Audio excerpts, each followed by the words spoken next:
The death call, a phone number that kills whoever answers it. They say there are numbers that should never be dialed. Numbers whispered in playgrounds, scribbled on bathroom walls, shared in hushed voices at midnight.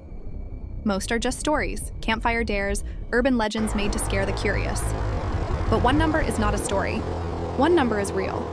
They call it the death call.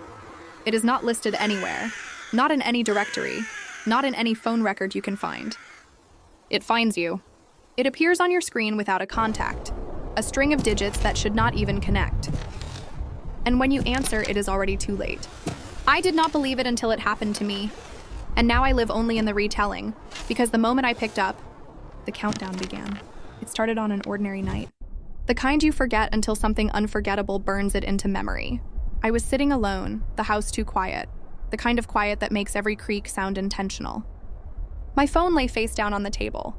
When it rang, the sound was wrong, distorted, drawn out, as if the ringtone had been dragged underwater. I flipped it over. No name, no location.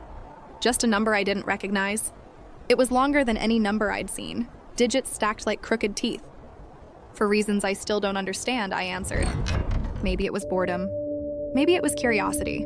Maybe it was because the number had been waiting for me all along. The line was not dead. It breathed. I heard the faint hiss of static, the heavy exhale of something alive, but not human. I said hello, no reply. Only the sound of someone on the other end listening. The silence thickened, pressing against my ear. Then came the voice. Not loud, not soft, but precise, each syllable drawn out like a rope around my throat. It said my name. My full name. It said it once, then again slower, as if tasting it. Then the line clicked and the call ended. I sat frozen, staring at the screen.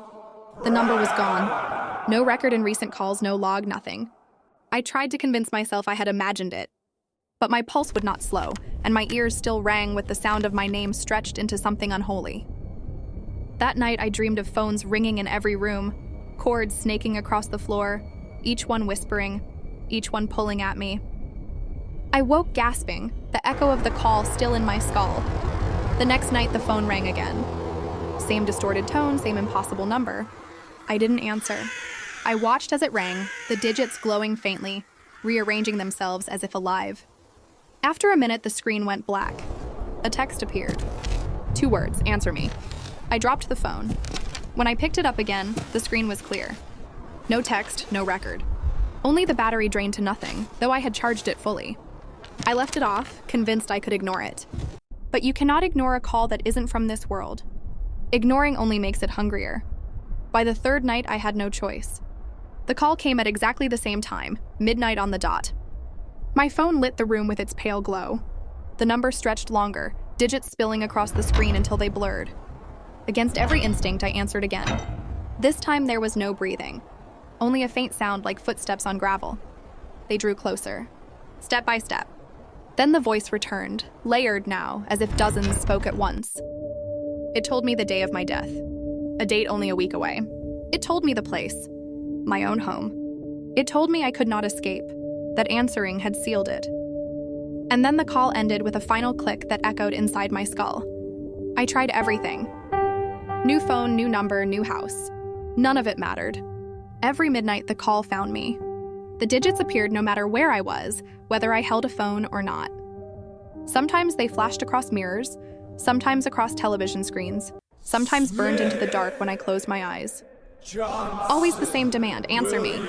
When I resisted, the calls grew louder, vibrating through walls, rattling glass, filling every silence. The world itself had become the phone, and I the unwilling receiver. The closer the date drew, the stronger the voices became.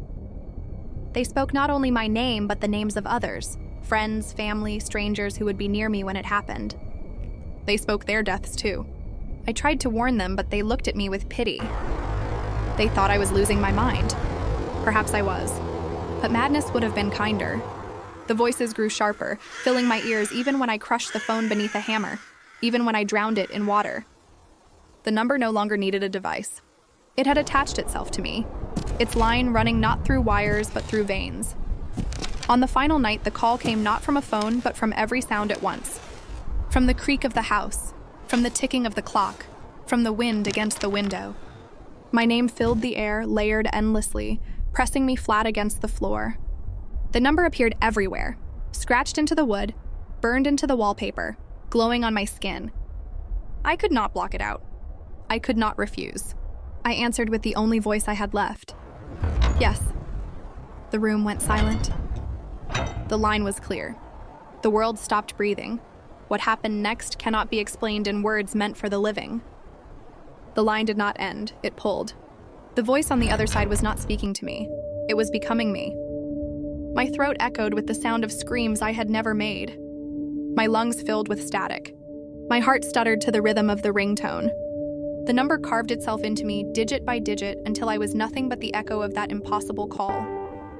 I understood then that the number is not a curse, but a harvest. Every person who answers becomes part of its voice, another layer in the chorus that whispers down the line. That is why the screams never stop, why the breathing continues even when no one speaks. It is all of us trapped forever in the call, waiting for the next fool to answer. Now I wait too. My body no longer matters. My voice has joined theirs. Together we whisper names into the ears of those who answer. Together we promise them the date, the place, the inevitability. And when they resist, when they hesitate, we chant louder, demanding, answer me, until they break. The death call is not a number. It is a hunger. It will never stop ringing. And when your phone lights up at midnight with digits you cannot understand, you will know it has chosen you. You will know the call has crossed into your world. And whether you lift the phone or not, whether you whisper hello or stay silent, the call has already been answered. The line is open. The countdown has already begun. Johnson, Williams, Jones, Brown,